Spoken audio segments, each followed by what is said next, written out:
Sports, a bridge that brings people together. And here in the Commonwealth, it's no different. From the gridiron to the hardwood and beyond, we all have a team we love to talk about. Now for the teams you care about, here's Heartland Sports Live with Trevor Rice.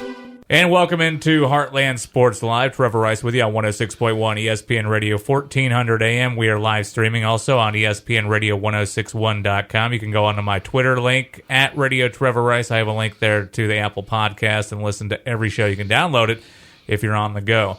Joining me right now is Bobby Thompson. We call high school football games together.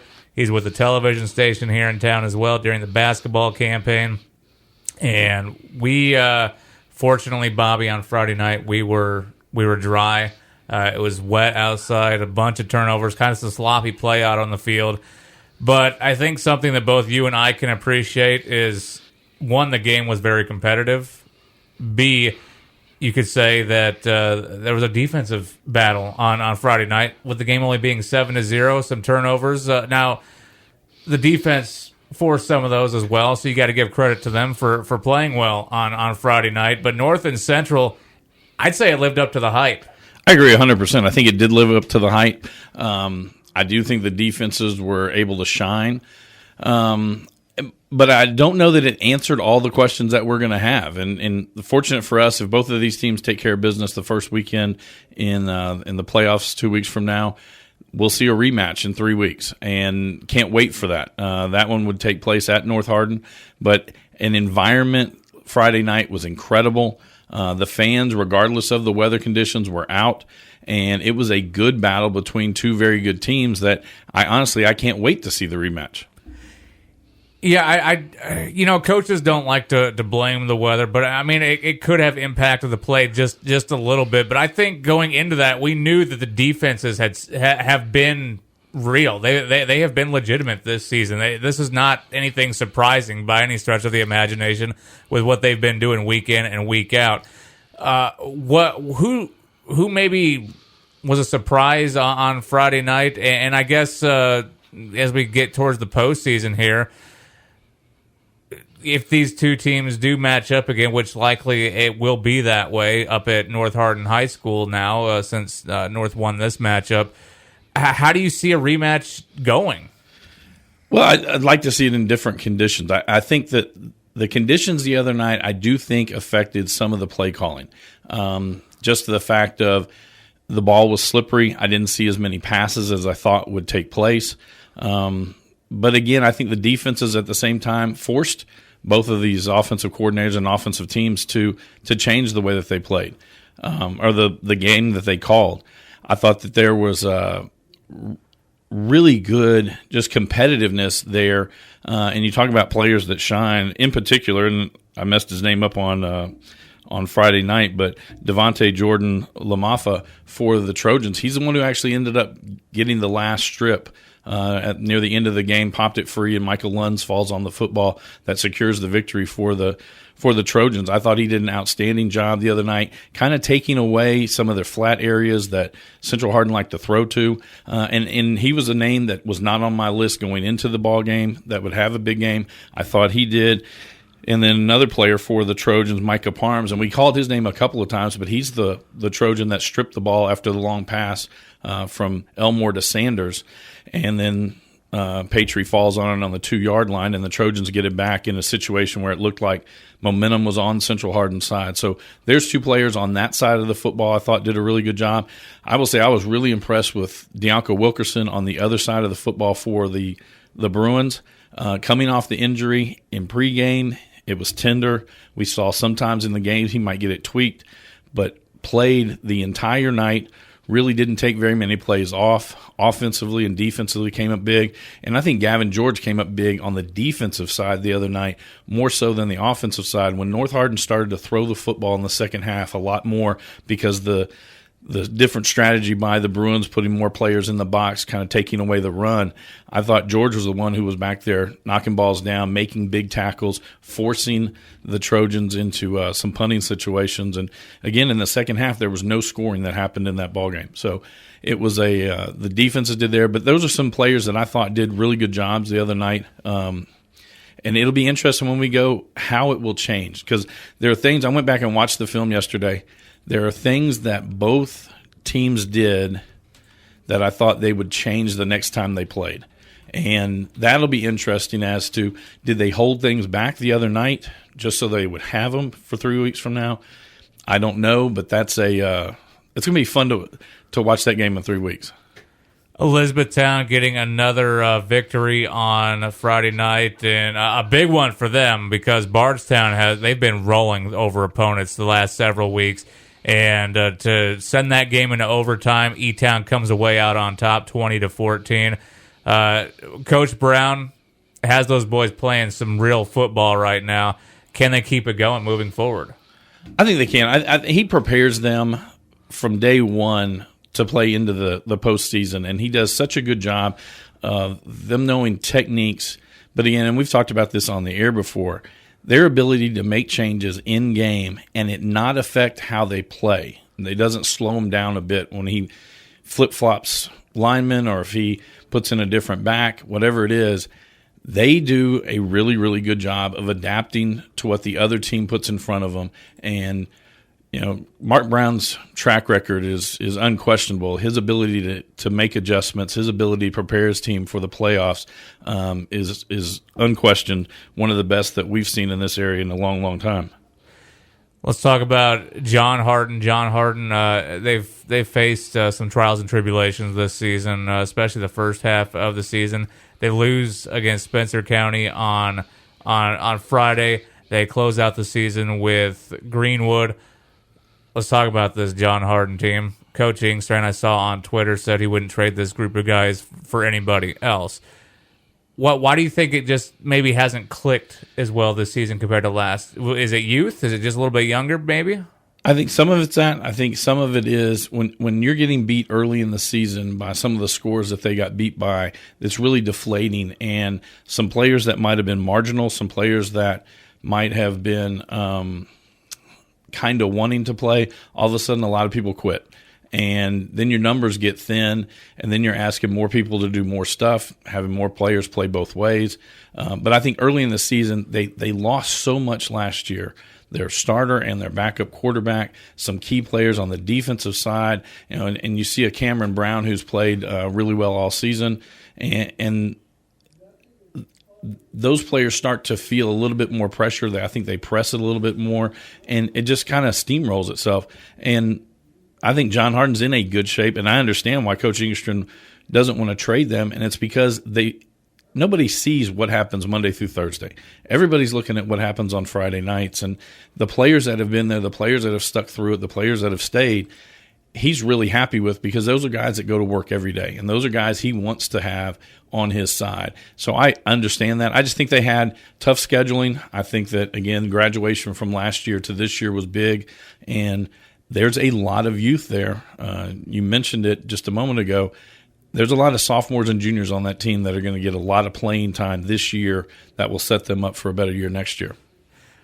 LaRue County getting a solid victory in their last regular home game of the season. I guess I should say 45-14 against Hart County. Now LaRue County, would they have a rematch against E-Town? Do you think in the postseason? I don't know how that works in 3A. I think they are going to be the 3 seed, so they will go on the road to play Bardstown. They would play Bard. That was a tough challenge. In fact, that matchup earlier this season, 42-0 in favor of Bardstown. So that's going to be a tough challenge in that one. But just overall this season, who has stood out to you? First of all, let's talk about different players in the area, and as we get set, we'll talk about this Fort Knox matchup here in just a moment. But who has stood out to you? Just 9-10 weeks into the high school football season now, as we get ready for the playoffs, and I guess who would be up there on your list of players that have impressed you this season? Well, I think I'll first start with Gavin George. And we've seen him for a couple of years on the football field doing things. He's on a different level this year. He has really done an outstanding job of improving his quickness.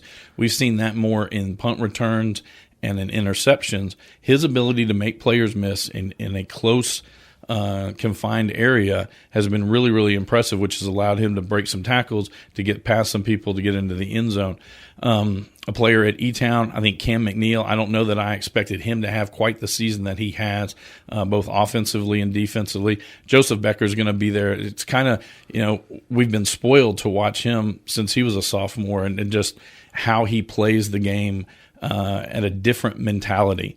Then you go to North. I think that Manny Wimberly has come on strong. Kind of the same thing with Gavin George. Lavelle Wright, I don't think he had the side-to-side cutting ability that he has shown this year. And so each of them have stepped up.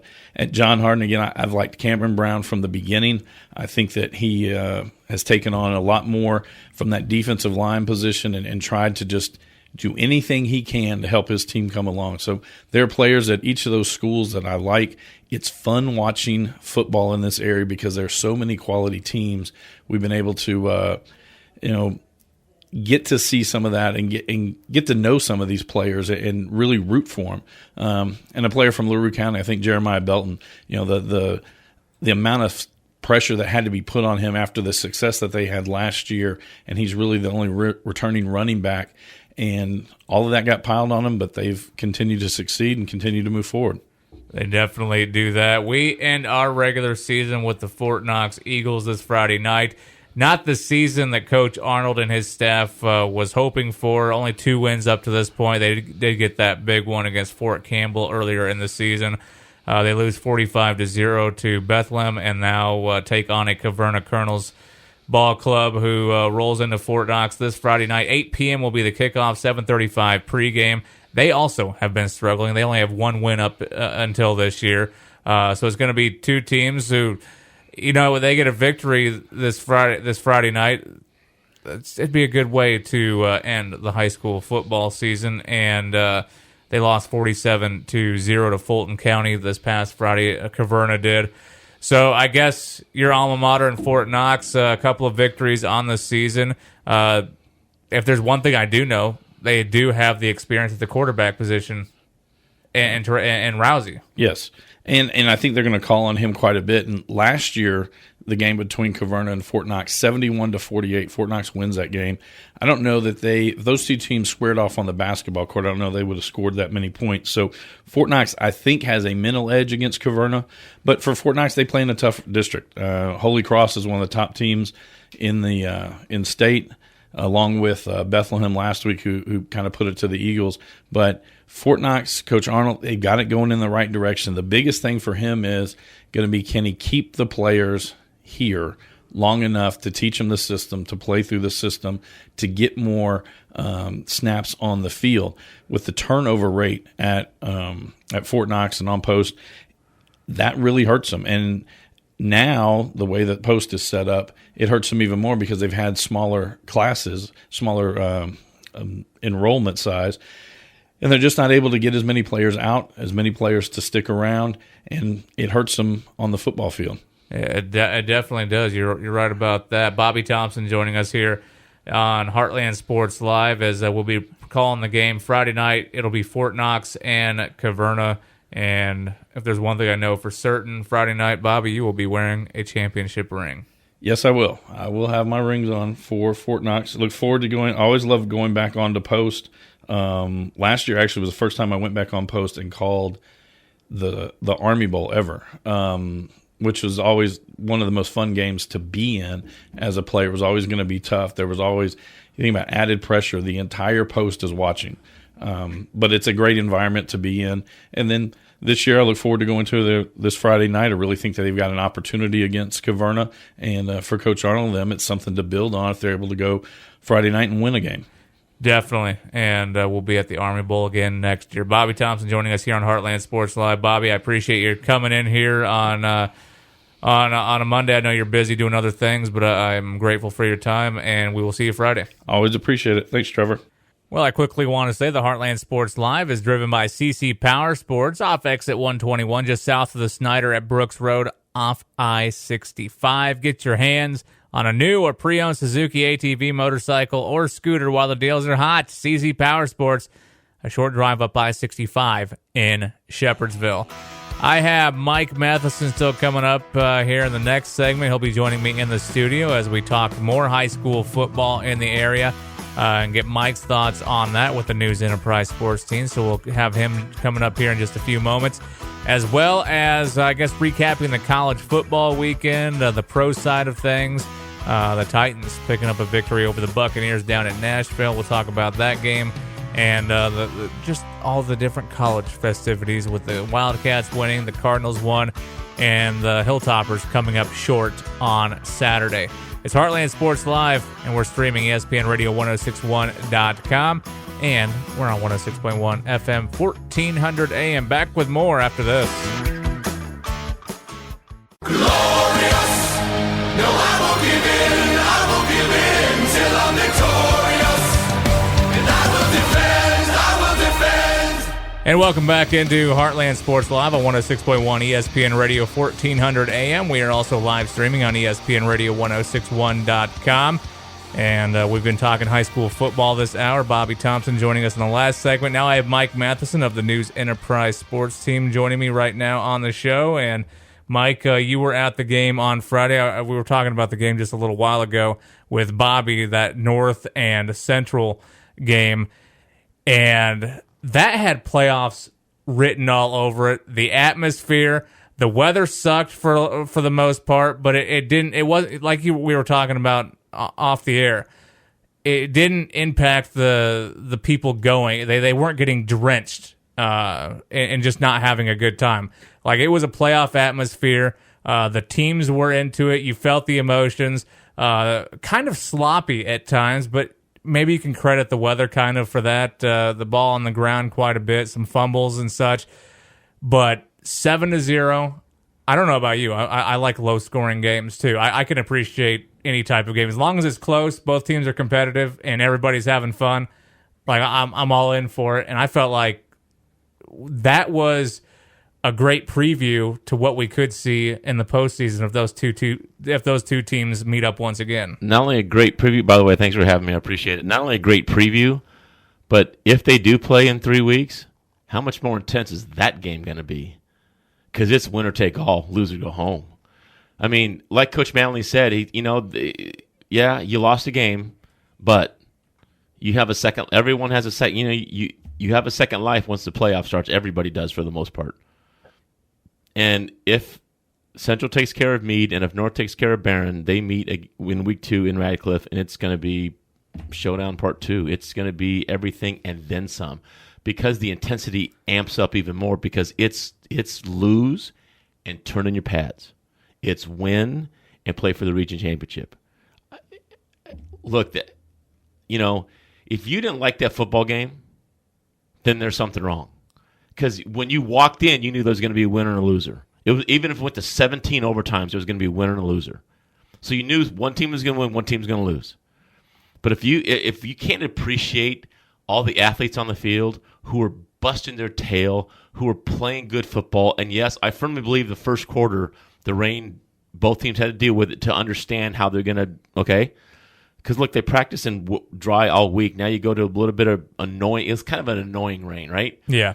So they figured it out. They figured out the snaps from North Hardin were not good early. They got it figured out. And once they got it figured out, there was 4 picks, right?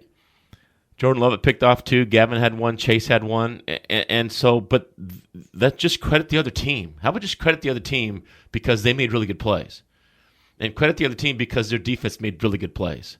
And I think it also showed everyone knows how good North Hardin's defense is, right?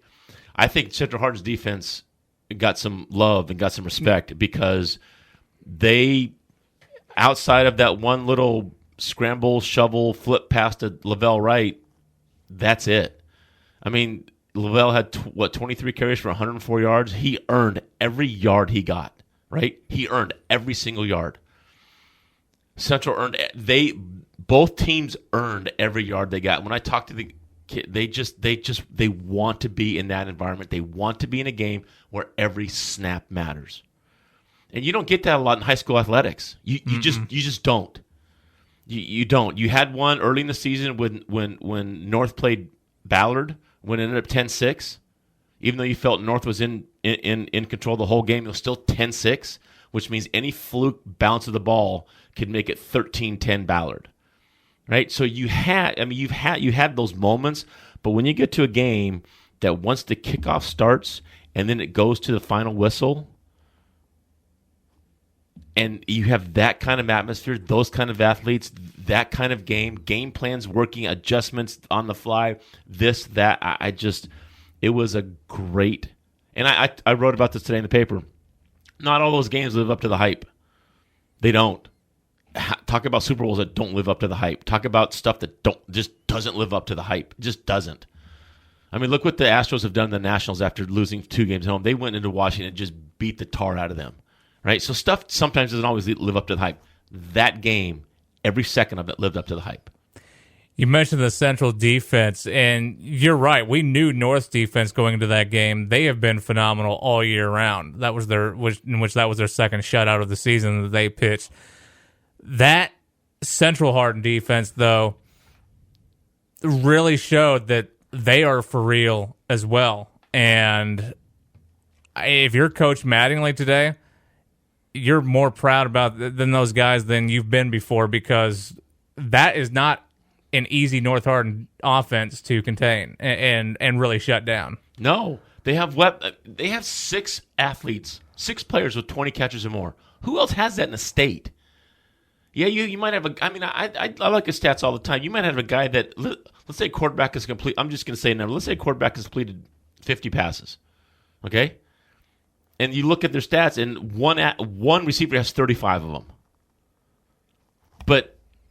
But North has completed over 100 passes and probably close to 150, I'm guessing. I'm just a guess. I really don't know.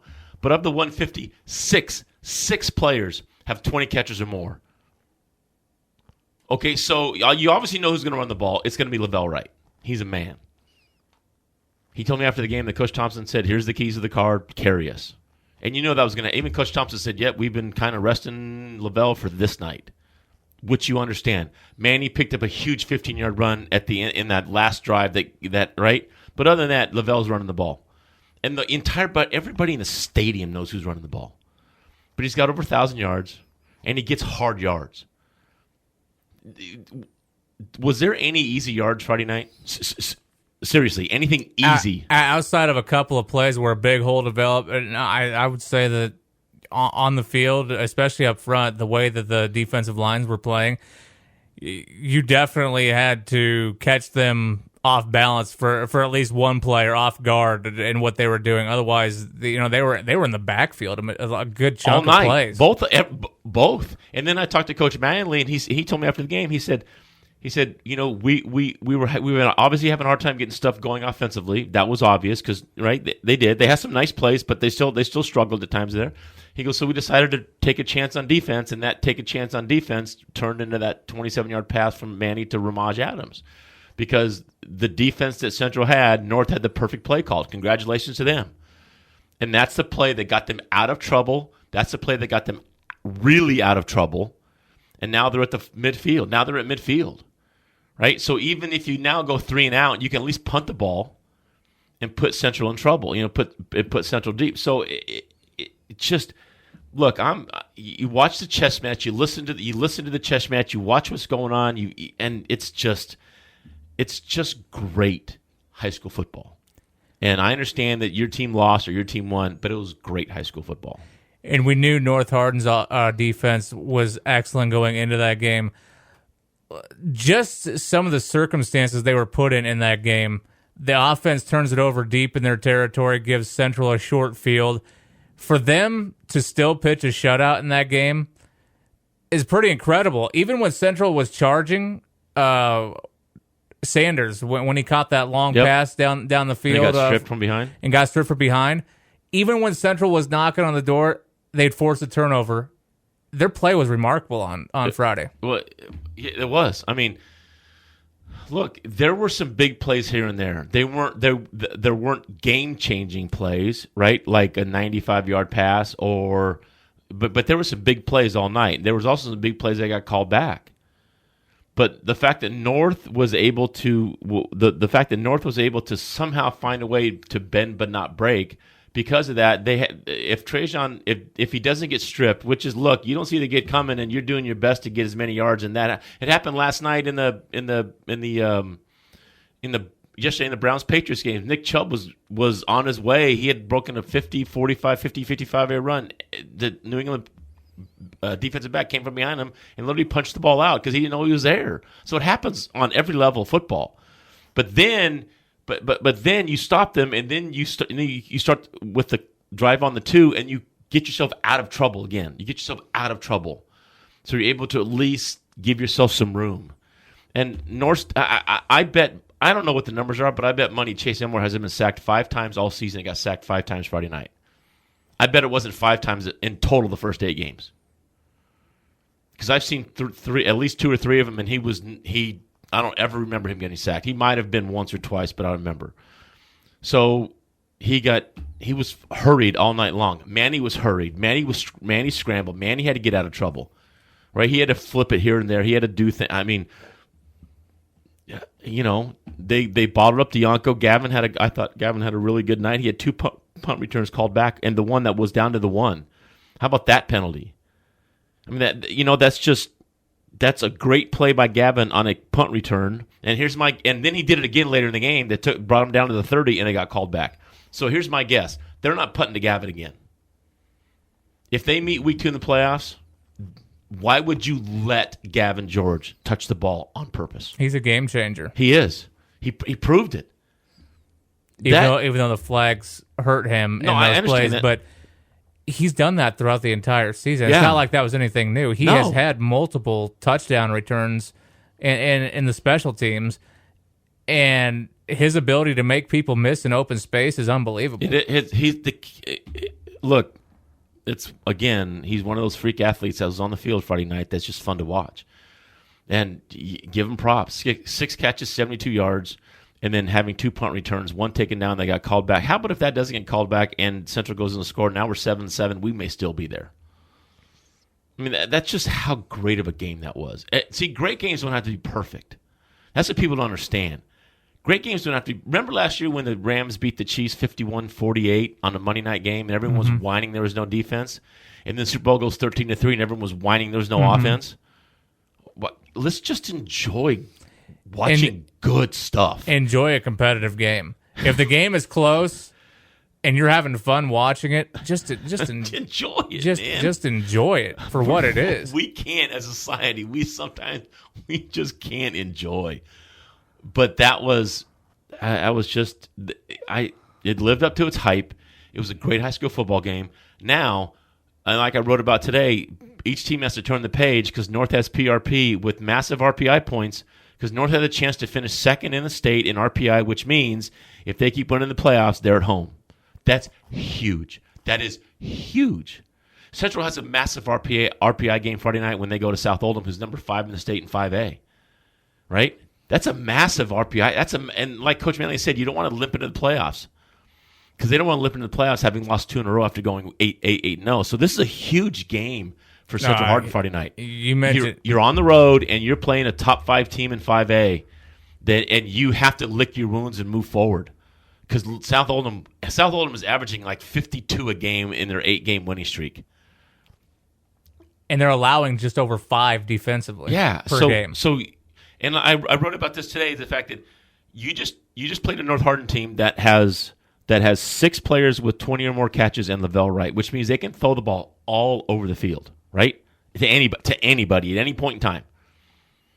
Well, South Oldham has basically a quarterback, a running back, and a receiver who does the majority of work. Which is like studying for a calculus midterm than studying for a political science midterm. Vastly opposite, but you still have to study just as hard. If you want to pass the test, you have to study just as hard. So as hard as Central Hardin studied last week for North and put together, you have to admit was a really good game plan. Right? Now they got to study for a South Oldham team that's vastly different than North Hardin, but it means just as much because you want those RPI points, because you want a chance to get as many, because St. X plays Bowling Green. So St. X loses to Bowling Green and you beat South Oldham and you jump St. X in the RPI points, now Central could finish 4th in the RPI. And if that happens, that means if they beat North, they're at home in week 3. That's huge. That's massive. And by the way, the one loss that they have, Central's opponents this week, came to Christian Academy out of Louisville 6-0. So it's not like in game 1 in the first week of the season. So how is this is the way high school athletics is supposed to be. This is great stuff, and you've got Division I players all over the field last night. You have great athletes all over Friday night. You have great athletes all over the field just doing their job, just playing their butts off, just playing hard, just getting after it. If that's not the epitome of next snap, I don't know what is. Because you can't worry about what just happened because you have a team on the side that wants to beat the tar out of you on the next play, and on the next play, and on the next play.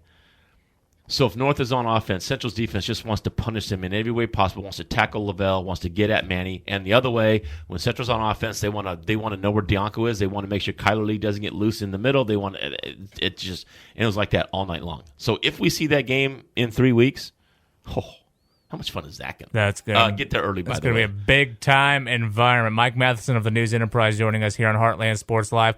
Elizabethtown picking up a huge victory on Friday night in overtime, holding off Bardstown 20-14. You want to talk about big-time environments. That was big for them in 3A. That's a Bardstown team who looked unstoppable going into that matchup. And once again, we see the genius that is Mark Brown and his coaching ability, and that staff help these players to come out on top. Man, Elizabethtown, they're looking good going as we get towards the postseason. Absolutely. They got a nice game this week against Lloyd Memorial. So, but look, I've been told by coaches that Mark Brown is the best in-game adjuster there is, and. If you look at their stats, there's nothing impressive, really.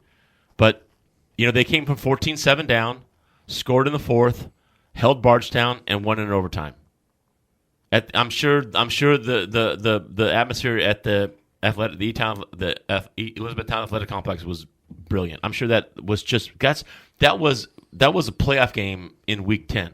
Just like Central North was a playoff game in week. That was a playoff game in week 10. Which is unfortunate. We couldn't be at both games because both were fantastic. Yeah, so now if you're E-Town, what does that win mean? That win means if you win week 1 in the playoffs against Thomas Nelson, you get week 2 at home against the Bardstown LaRue County winner. That means you're at home in week 2.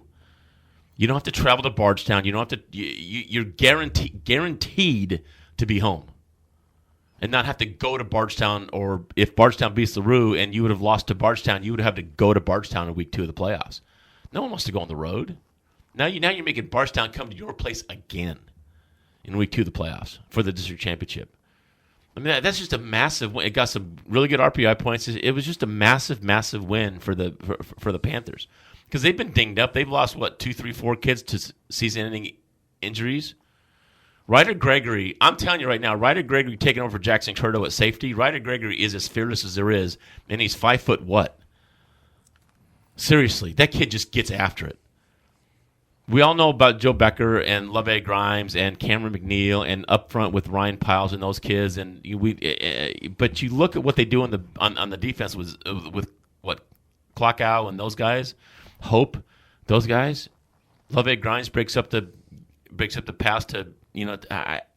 They just find a way to get things done, and it's just they do that along with all the other coaches you have. They do a great job of figuring stuff out.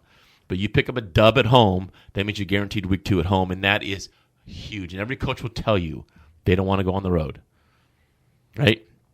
Exactly. Nobody does because you have a better home crowd. It's just your home crowd is better than a road crowd. It throws off your schedule. For Friday. It does. Now you get a chance for kids to do their normal Friday, whatever that normal Friday home thing is, the kids get to do it. Whatever you guys do as a staff, whatever you do as a program, Whatever you do as an organization on Friday, you get to keep the same thing you just did last Friday night for week 1 of the playoffs, and if you win week 2 of the playoffs. That's big time stuff, because then you don't have to worry about kids missing the bus. You don't have to worry about kids oopsing. You just don't have to worry about that. You just don't. And you get home playoff, and you get a chance to take care of business in week 2 at home, and that cannot be understated in high school athletics. One thing I know that coaching staff will do, though, is make sure that they're focused on this last game, because there's nothing worse than going into the postseason with a loss. Ugh. That's exactly what Coach Manley said. You can't limp into the playoffs. You can't. You can't. Look, let's just say, for instance, if E-Town had a choice, which I know they don't, you lose to Lloyd Memorial or you go into the playoffs as healthy as you can be. That's your choice. They'll take health every time. But their goal is to win and stay healthy. And then go forward. Every team wants this last game to exit it, because let's face it, excuse me, except for RPI points, which now means something, week 10, week 11 usually means nothing, right? But now it does. John and Fort Knox both having rough games on Friday night. What do we expect moving forward with those two programs this week and once we get to the playoffs? Well, John has a tough game with Greenwood this week at home, but they can use it as a kind of a mini playoff game, because they have to go on the road to Nelson. I'm pretty sure they're going to play Spencer County at Nelson County, because Spencer County's played all their home games this year at Nelson County, because Spencer County's field is getting returfed, like Bermuda turf, not turf. So that means John goes on the road. And if John beats Spencer County, they're going to go on the road to Moore if Moore beats Valley. Look, you just coach Ingstrand. Okay, boys, we have to lick our wounds, get ready for Greenwood, and then figure out a way to beat Spencer County, because I think the kid's name is Seth Thompson, ran for like 2-something against John, which is, if John's working on the game plan to make sure that doesn't happen again. Yeah. 2-something and 3 touchdowns. So if you're John, again, lick your wounds, and what you wanted to accomplish, unfortunately, you didn't accomplish. But that doesn't mean you can't go to Spencer County beat Spencer County in the road on week 1, and that doesn't mean if Moore beats Valley, you can't go to Moore and beat them in week 2. Mm-hmm. You still have the chance to get 2 playoff wins, win the district championship, and then go to the region championship game. So that doesn't change. As for Fort Knox, look, you name me another district that has 3 top 12 teams in the state.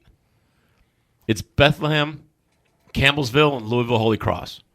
That's who the 3 losses have been in district, and they're all in the top 12 in the state. Now, Knox can get really healthy this week by playing Caverna. 8 o'clock Friday night at McAdams Field. And they have a chance. And if you're Coach Arnold, that's what you're telling these kids. We have a chance to win, to go 3-7, okay? When you look at 3-7 compared to who they played, but we have a chance to win 7 games in 2 years. That hasn't happened at Knox in a long time. So we have a chance to do these things. Let's get over the fact that we just got beat, and let's look at the fact that we have a chance to end the regular season at home with seniors with a win. Yep. And that's what you sell. I don't know what else you sell to these kids, but playing Caverna and playing your tails off, which Coach Arnold has told me in numerous occasions. He goes, I've never had to worry about effort out of these kids. Never have that talk. We don't talk about effort a whole lot, because they're given effort. It's just sometimes you're just not better than the other team. Yeah. No. The other team's really good, and there are 3 teams in the district are really good. They just are. But they have a chance to beat a Caverna team, finish 3-7, and go into the playoffs with a win. Now, whoever the playoff opponent is going to be brutal, because between those 3 teams, they're all 2-1 because they all beat each other. Yeah. Right? So let's face it, you're playing a team in week 1 that you didn't fare well against during the regular season. But that means nothing right now, because all you're focusing on is Friday night, 8 o'clock, McAdams Field, bidding Caverna, and finishing the regular season with a win. Which is our Blandon Bird Whistle High School football game of the week, 8 p.m., 7:30 p.m. is the pregame, and that's going on this Friday night here on 106.1 ESPN Radio, and we will live stream that game, ESPNRadio1061.com. Bobby already told me he's going to be wearing one of his championship rings to Nice. to that That's game. awesome. Like he did last year at the Army Bowl, which I didn't know that was his first Army Bowl, but yeah, that was his first Army Bowl. We'll be back there next year when Fort Campbell visits. But I mean, that in and of itself, ending that drought against Fort Campbell earlier this season was huge for that program. You haven't beaten them in 16 years, and then you come from behind to do it, and do it on the road.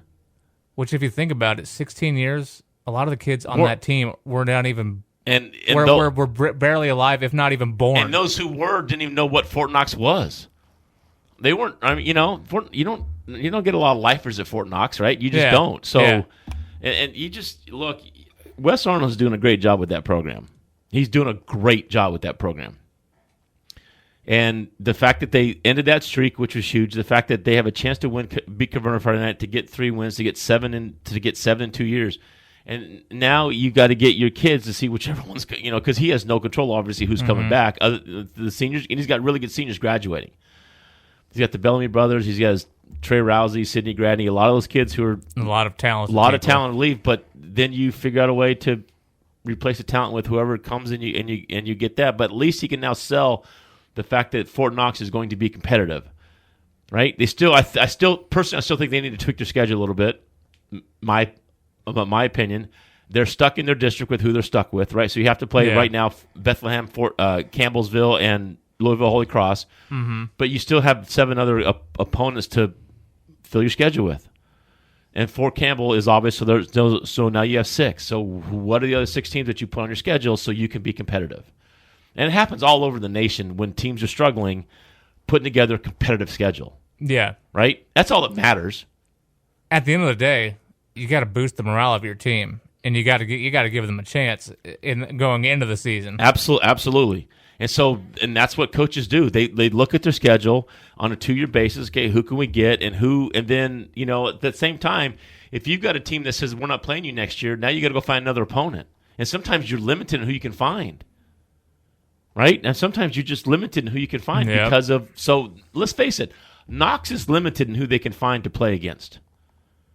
Because they can go up a couple classifications, but you don't want to do that all the time. Yeah, no, you don't. Right? Central Hardin has way more opportunities to find teams to play them than Fort Knox does. You are 100%. So look, I think Wes is doing a great job. He's killing kids playing hard. You're stuck with who you're playing sometimes, but they have a chance to finish the regular season on a high note, and that's all you can ask for. Mike Matheson of the News Enterprise. Check him out. How can people follow you guys? We are at the NE Sports. There will be a heavy dose of region volleyball this week at Thomas Nelson.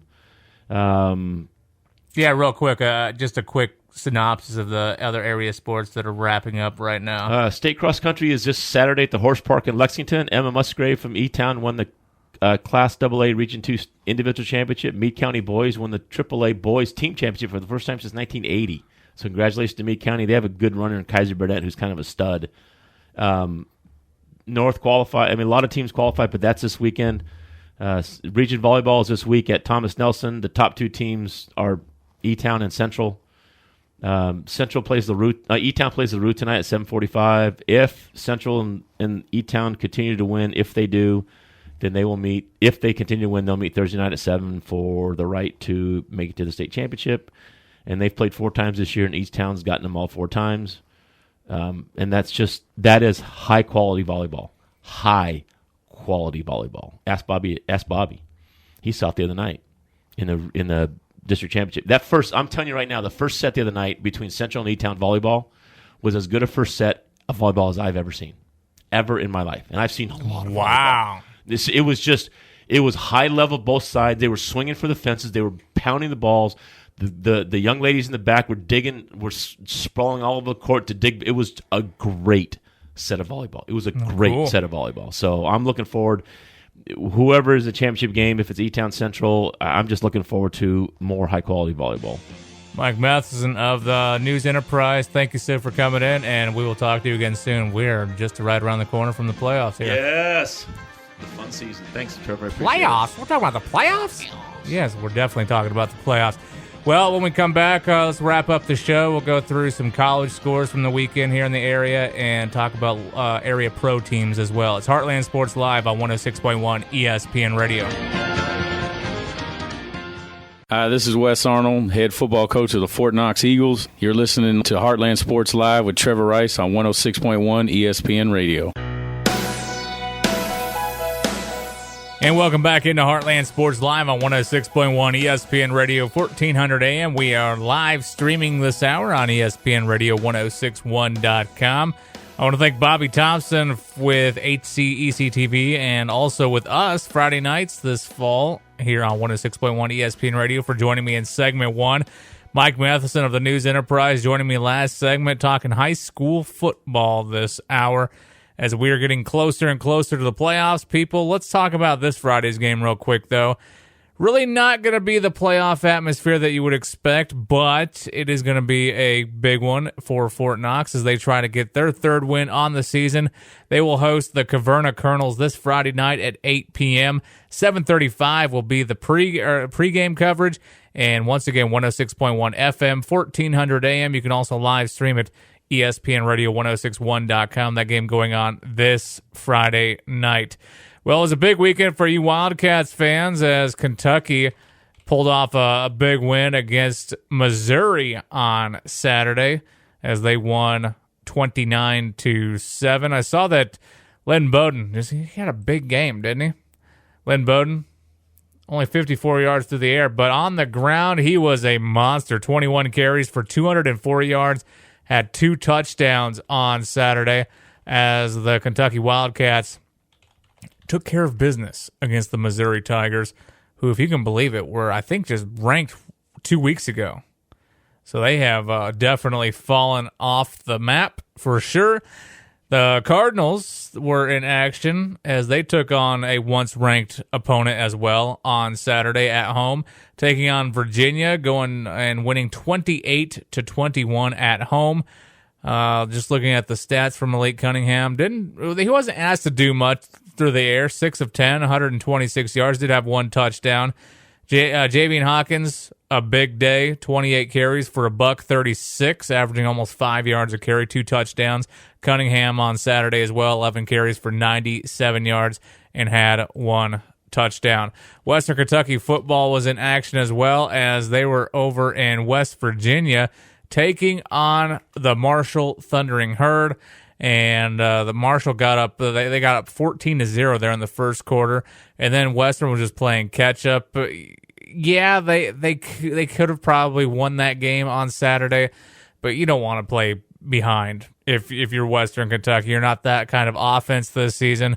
Ended up falling short on Saturday, losing 26-23. Just some quick stats for Ty Story. He was asked to throw a lot on Saturday.